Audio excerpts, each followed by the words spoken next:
안녕하세요. 늘푸른 인생 TV입니다. 오늘도 중장년 시니어분들에게 유익한 이야기로 찾아뵙게 되어 기쁩니다. 혹시 오늘이 저희 채널을 처음 방문하신다면 구독 버튼 꾹 눌러주시고 좋아요와 알림 설정도 부탁드려요. 손주를 처음 만났던 그 순간을 기억하시나요? 손주를 처음 안았을 때의 그 따뜻함, 혹시 아직도 기억하시나요? 작고 부드러운 손, 어설프면서도 해맑은 웃음, 그리고 그 순간 가슴 깊이에서 솟아오르는 설명할 수 없는 사랑. 조부모가 된다는 건 우리 인생에서 또 한 번 찾아오는 특별한 선물입니다. 아마 그때를 떠올리면 지금도 미소가 절로 지어지실 거예요. 갓난아기였던 손주가 처음 할머니, 할아버지라고 불렀을 때의 그 감동, 첫걸음을 뗄 때 함께 기뻐했던 순간들 말이에요. 이런 소중한 추억들이 하나둘 쌓이면서 우리는 자연스럽게 손주에게 더 많은 사랑을 주고 싶어집니다. 그래서 우리는 기꺼이 시간과 마음, 심지어 건강까지 내어주며 손주를 돌보지요. 하지만 이 무조건적인 사랑이 때로는 독이 될 수 있다는 사실 혹시 생각해 보신 적 있으신가요? 우리 손주 하고 싶은 거 다 해줘야지. 손주가 우는 건 못 봐주겠어. 이런 마음 너무나 당연하고 자연스럽죠. 하지만 이런 사랑이 때로는 손주의 성장에 오히려 방해가 될 수 있다는 사실을 아시나요? 또한 이로 인해 자녀와의 관계가 틀어지고 나 자신도 지쳐버리는 경우가 생각보다 많답니다. 도대체 어떤 사랑이 독이 되는 걸까요? 왜 좋은 마음으로 하는 일이 문제가 되는 걸까요? 그리고 어떻게 하면 이런 문제를 피할 수 있을까요? 최근 손주 양육 문제로 자녀와 갈등을 겪는 분들이 늘고 있습니다. 황혼 육아라는 말이 더 이상 낯설지 않은 시대, 우리는 단순히 사랑을 주는 것을 넘어 현명한 조부모가 되어야 할 때입니다. 오늘은 손주를 향한 우리의 사랑이 모두에게 행복으로 이어질 수 있는 현명한 방법을 함께 찾아보겠습니다. 세대 간 육아 가치관의 차이를 이해해야 해요. 많은 조부모님들은 내가 자식 키울 때 하던 방식을 당연하게 생각하십니다. 무조건 든든하게 먹여야 한다. 어릴 땐 맘껏 뛰어놀아야 한다 같은 방식이 익숙하시죠. 우리는 아이를 키울 때 부족한 것 없이 해주는 것이 최선이라고 배웠습니다. 하지만 요즘 부모들은 다릅니다. 아이의 성장 발달 단계에 맞춰 영양을 고려한 식단을 짜고 놀이 속에서도 학습 효과를 기대합니다. 예를 들어 우리는 아이가 밥을 안 먹으면 한 숟가락만 더, 밥 다 먹으면 사탕 줄게 하면서라도 먹이려고 했어요. 하지만 요즘 부모들은 아이가 배고프면 알아서 먹을 거야. 억지로 먹이면 오히려 식욕을 잃을 수 있어라고 생각해요. 이처럼 세대 간의 육아 가치관의 차이가 발생하는 건 너무나 자연스러운 일입니다. 이럴 때 조부모님 마음은 어떻습니까? 왜 저렇게 매정하게 키우나 싶으면서도 말 한마디 했다가 자녀와 불편해질까 걱정이 되실 겁니다. 특히 훈육 방식에서 차이가 많이 나요.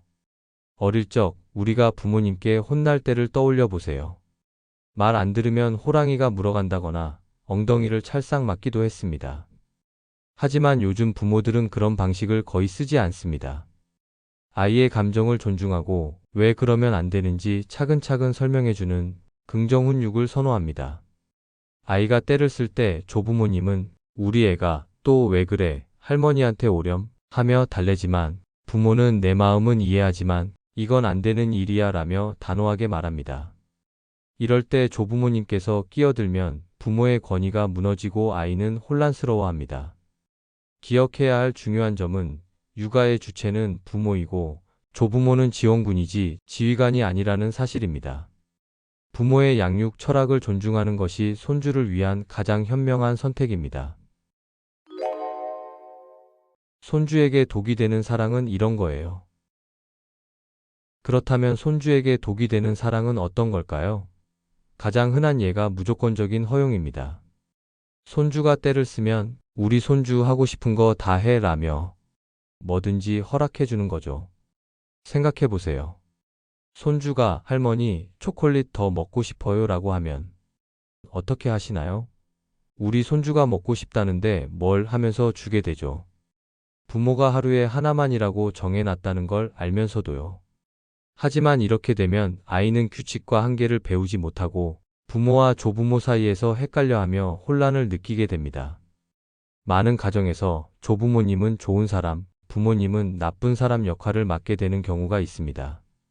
예를 들어 부모가 TV는 30분만 보자라고 했는데 조부모가 괜찮아, 더 봐도 돼 라고 하면 그 순간 아이 마음속에는 누구 말을 들어야 하지? 라는 의문이 생깁니다.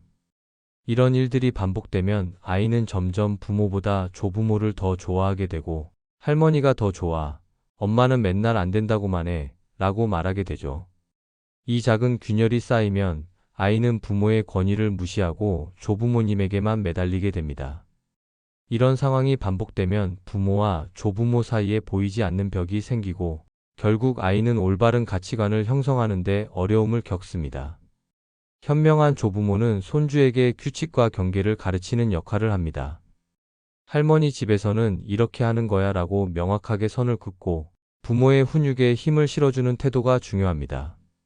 엄마가 안 된다고 했으니까 할머니도 안 된다고 할게 라고 말해주는 것이 바로 건강한 사랑입니다. 나 자신을 돌보는 것도 중요해요. 손주를 돌보다 보면 나 자신을 돌보는 시간이 점점 줄어듭니다. 취미생활, 친구와의 모임, 건강관리 모두 뒷전이 되지요. 그러다 보면 어느 순간 나는 아이 돌보는 기계가 된 건 아닐까 하는 허탈감이 찾아옵니다. 특히 몸이 예전 같지 않은데 어린 손주를 따라다니다 보면 정말 힘들어요. 무릎도 아프고 허리도 아픈데 손주가 할머니 놀아줘라고 하면 어떻게 거절하겠어요? 내가 아니면 누가 돌봐주나 하는 책임감과 부담감에 몸과 마음이 지치게 되고 자녀에게 은연중에 너희 때문에 내가 이렇게 힘들다는 불만을 표출하게 됩니다. 여기서 중요한 걸 깨달아야 해요. 손주를 사랑하는 마음과 나를 사랑하는 마음은 대립하는 게 아니라는 거예요. 나 자신이 행복해야 손주에게도 더 좋은 할머니, 할아버지가 될 수 있어요. 이제는 기억해야 합니다. 조부모의 삶도 소중합니다. 행복한 이기심을 가져보세요. 하루 일정 중 일부는 반드시 나를 위한 시간으로 남겨두세요. 책을 읽거나 친구를 만나거나 가벼운 운동을 하는 것만으로도 삶의 균형이 달라집니다. 나는 일주일에 2번만 돌봐줄 수 있다와 같이 명확한 기준을 정하고 자녀와 미리 상의하는 것이 좋습니다. 오늘만 봐주면 안 될까? 라는 부탁에 오늘은 내가 친구와의 약속이 있어서 다음번에 봐줄게라고 거절할 수 있는 용기도 필요합니다. 그래야 손주를 돌볼 때도 더 큰 기쁨과 활력으로 대할 수 있습니다. 건강한 경계선을 만드는 구체적인 방법들. 그럼 구체적으로 어떻게 해야 할까요? 먼저 자녀와 솔직한 대화를 나눠보세요. 나도 너희를 도와주고 싶지만 내 나이와 체력을 고려해서 할 수 있는 만큼만 하고 싶다고 말하는 거예요. 이런 대화가 어색할 수도 있어요. 하지만 서로의 상황을 이해하고 존중하는 첫걸음이 됩니다. 손주와의 시간도 질적으로 바꿔보세요. 하루 종일 붙어 있으면서 스트레스 받는 것보다 짧더라도 집중해서 함께하는 시간이 훨씬 의미 있어요. 할머니가 오늘 2시간 동안은 온전히 너하고만 놀아줄게라고 말하고 그 시간만큼은 정말 집중해서 함께 보내는 거예요. 아이도 이런 시간을 더 기억해요. 하루 종일 함께 있었지만 할머니가 피곤해서 대충 상대해 준 것보다 짧아도 진심으로 함께 놀아준 시간을 더 소중하게 생각합니다. 또한 손주에게도 할머니, 할아버지의 상황을 나이에 맞게 설명해 주세요. 할머니도 나이가 들어서 쉬어야 할 때가 있단다 라고 말하는 거예요. 아이들은 생각보다 이런 말을 잘 이해해요. 마무리하며 결국 현명한 조부모가 된다는 건 단순히 손주를 많이 돌보는 사람이 아니라 사랑과 거리, 헌신과 존중의 균형을 아는 사람입니다. 이 균형을 맞추는 게 쉽지는 않아요. 처음엔 어색하고 재스럽기도 하고 혹시 손주가 서운해하지 않을까 걱정도 되죠. 하지만 시간이 지나면서 이런 방식이 모든 가족에게 더 좋다는 걸 느끼게 될 거예요. 조부모는 여유를 가지고 손주를 돌볼 수 있고 부모는 자신들의 양육 방식을 존중받는다고 느끼며 손주는 일관된 규칙 안에서 안정감을 느낄 수 있어요. 우리의 손주 사랑은 분명 세상에서 가장 따뜻하고 귀한 마음입니다. 하지만 그 사랑을 지혜롭게 나누는 법을 배운다면 조부모, 손주, 그리고 자녀 모두가 행복한 가족 관계를 만들 수 있습니다. 존중과 경계, 그리고 자신을 돌보는 마음을 잊지 마세요. 우리 모두가 현명한 조부모가 되어 온 가족이 함께 웃는 행복한 인생을 만들어가길 바랍니다. 손주가 어른이 되어서도 우리 할머니와 할아버지는 정말 지혜로운 분들이셨어 라고 말할 수 있는 그런 조부모가 되시길 응원합니다. 오늘 이야기는 여기까지입니다. 오늘 영상이 도움이 되셨다면 구독과 좋아요, 그리고 알림 설정 꼭 부탁드립니다. 주변에 비슷한 고민을 하시는 분들이 계시다면 이 영상을 공유해 주세요. 늘푸른 인생TV는 앞으로도 중장년 시니어분들의 행복한 인생을 위한 유익한 정보로 계속 찾아뵙겠습니다. 오늘도 시청해 주셔서 감사합니다.